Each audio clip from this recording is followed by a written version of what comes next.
IGP Bhimsen टूटी का बड़ा बयान। आईजीपी भीमसेन ने यह बयान दिया है, घाटी में रोज चल रहे 120 से ज्यादा अभियान, आतंकियों की तलाश में सर्च ऑपरेशन जारी है। जंगलों में छिपे बैठे विदेशी आतंकवादी, आतंकियों के इरादे नाकाम करना सेना का लक्ष्य है। तो आतंकियों की तलाश में सर्च ऑपरेशन जारी है, ये बड़ी खबर। आईजीपी भीमसेन का ये बड़ा बयान सामने आ रहा है। घाटी में रोज चल रहे हैं 120 से ज्यादा अभियान, आतंकियों की तलाश में सर्च ऑपरेशन जारी है। तो जंगलों में छिपे बैठे विदेशी आतंकवादी, आतंकियों के इरादे नाकाम करना सेना का लक्ष्य है।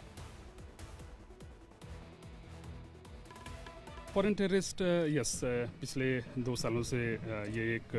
महत्वपूर्ण या अहम चैलेंज के रूप में उभर कर सामने आया है। लेकिन हम अपना काउंटर टेररिज्म ग्रिड है उसको मजबूत कर रहे हैं, बॉर्डर प्रोटेक्शन ग्रिड है उसको मजबूत कर रहे हैं और जल्दी ही जो विदेशी आतंकी इन पहाड़ों पे छुपे हुए हैं उनसे जल्दी ही उनके अंजाम तक पहुंचाने में हम सफल होंगे, ऐसी मैं कामना करता हूं। देखिए, हर दिन तकरीबन 120 ऑपरेशन पूरे जम्मू जोन में लॉन्च किए जाते हैं और ये एक रोज़ाना की ड्यूटी है। चाहे वो स्पेकुलेटिव ऑपरेशन हो, चाहे precise pin pointed information based operation है, ये लगातार चलता रहता है।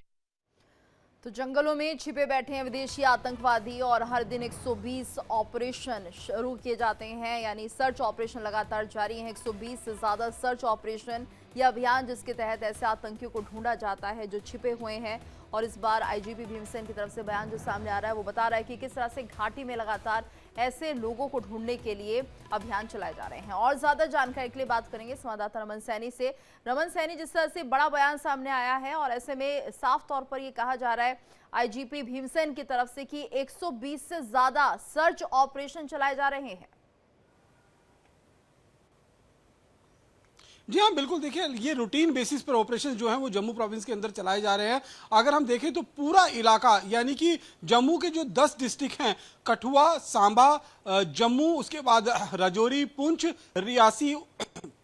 उधमपुर और इसके साथ साथ में डोडा, किश्तवाड़ और रामबन का जो इलाका है, वहां पर जो पहाड़ी इलाके हैं वहां पर आतंकी डोमिनेट कर बैठे हुए थे और वहां से लगातार वो भारतीय सेना और जम्मू कश्मीर पुलिस के खिलाफ जो है वो आतंकी हमलों को अंजाम देते नजर आ रहे थे। पिछले साल भी हमने देखा था कि सीरीज में जो है वो आतंकी हमले जो लोकसभा के चुनाव हुए थे उसके आसपास में देखने को मिले थे और काफी ज्यादा नुकसान जो है वो भारतीय सेना, जम्मू कश्मीर पुलिस के जवानों को आतंकियों ने पहुंचाया था। अब इन आतंकियों को पूरी तरीके से न्यूट्रलाइज करने के लिए रूटीन बेसिस पर करीबन 100 से 120 एंटी टेरर ऑपरेशन जो हैं इन 10 जिलों के अंदर चलाए जा रहे हैं। यानी कि जहां पर कोई भी एक छोटी सी छोटी भी इंफॉर्मेशन इंटेलिजेंस के माध्यम से सुरक्षा कर्मियों को मिलती है तो उस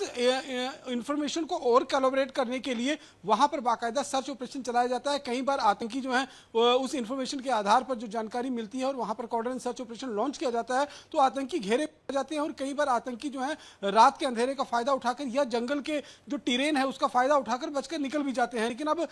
जम्मू कश्मीर के अंदर सुरक्षा बलों ने यह ठान लिया है कि जम्मू प्रोविंस के अंदर जितने भी आतंकी मौजूद हैं उनका एक एक कर खात्मा जो है वो पूरी तरीके से करना है। इसीलिए बड़े पैमाने पर ये सर्च ऑपरेशन जो है वो जंगलों के अंदर चलाए जा रहे हैं। हेलीकॉप्टर से भी इसमें मदद ली जा रही है, ड्रोन से भी मदद ली जा रही है। यानी कि जो लेटेस्ट टेक्नोलॉजी है उसका इस्तेमाल जम्मू कश्मीर पुलिस का एसओजी का विंग लगातार कर रही है और हर तरीके से ह्यूमन इंटेलिजेंस का इस्तेमाल किया जा रहा है ताकि आतंकियों के बारे में ज्यादा से ज्यादा जानकारी जो है वो एकत्रित किया जा सके और उसके बाद एंटी टेरर ऑपरेशंस को लॉन्च किया जा सके। तो भीमसेन टूटी जो जम्मू प्रोविंस के जम्मू आईजी हैं पुलिस के, उन्होंने ये जो बयान दिया है उससे ये स्पष्ट हो जाता है कि किस तरीके से जम्मू कश्मीर से आतंक का खात्मा करने के लिए इस समय कमर कसी हुई है सुरक्षा कर्मियों की तरफ से और लगातार बड़े पैमाने पर सर्च ऑपरेशन जो है वो लॉन्च किए जा रहे हैं। गीतू, बिल्कुल। और रमन, देखिए, जिस तरह से लगातार सर्च ऑपरेशन शुरू कर दिए गए हैं, क्योंकि ये समय रहता है कि ये जो आतंकी होते हैं वो अपने आप को छिपाने की कोशिश करते हैं, यानी ऊंची पहाड़ियों से नीचे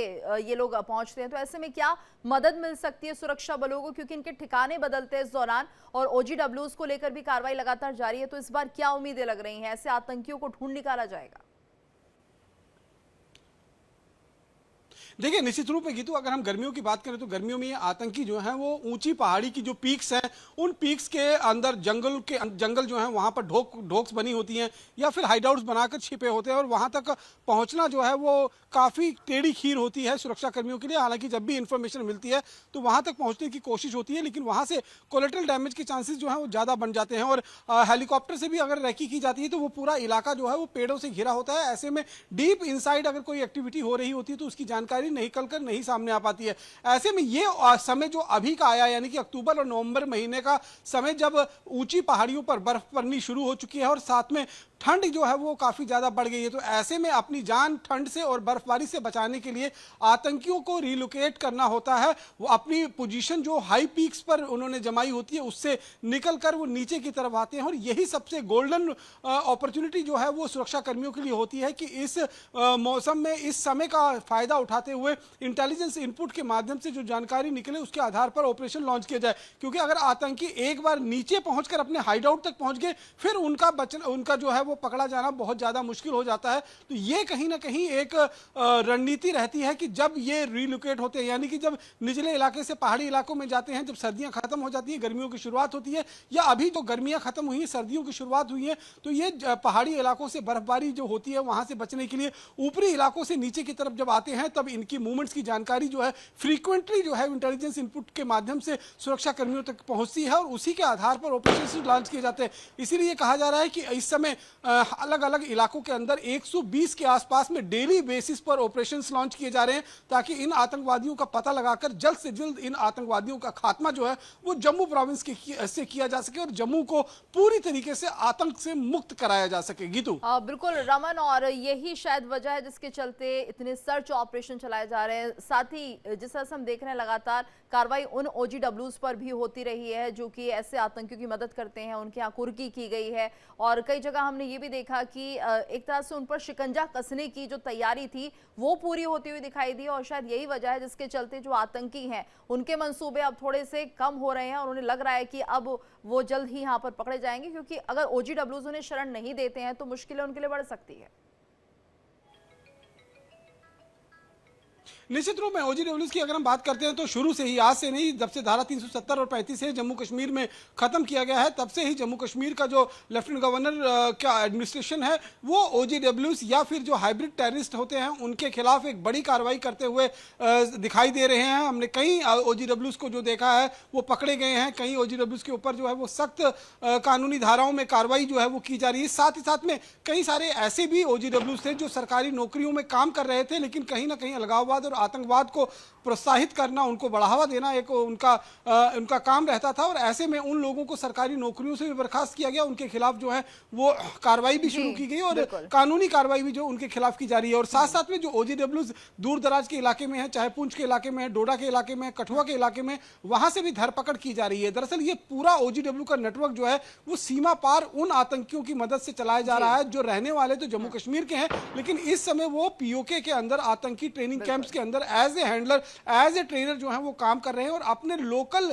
यूनिट्स का, उनकी लोकल लोगों का इस्तेमाल कर उनसे टाई अप कर इन OGWs को रीएक्टिवेट किया जा रहा है ताकि पाकिस्तान से जो घुसपैठ कर आतंकी यहाँ आते हैं उनको यहाँ पर लॉजिस्टिक सपोर्ट जो है वो इन OGW के माध्यम से जो है वो मिल सके। हमने पिछले कई हमले जो है वो देखे, चाहे वो बाइसन में आतंकी हमला हुआ हो उसमें भी कश्मीर के 2 OGWs को जिनको बाकायदा पुलिस ने गिरफ्तार किया है, उससे पूछताछ के बाद एक और साउथ कश्मीर के इलाके से OGW को जो है वो गिरफ्तार किया गया था जो लगातार इन आतंकियों को मदद पहुंचाने की कोशिश कर रहे थे। रमन, और शायद यही बड़ी वजह रही है कि ऐसे OGWs को चिन्हित किया जा रहा है और उनके खिलाफ सख्त कार्रवाई हो रही है जिससे किस तरह के आतंकियों को उनके शरण लेने से रोका जा सके और ये बड़ी कार्रवाई मानी जा रही है। धन्यवाद आपका इस पूरी जानकारी के लिए।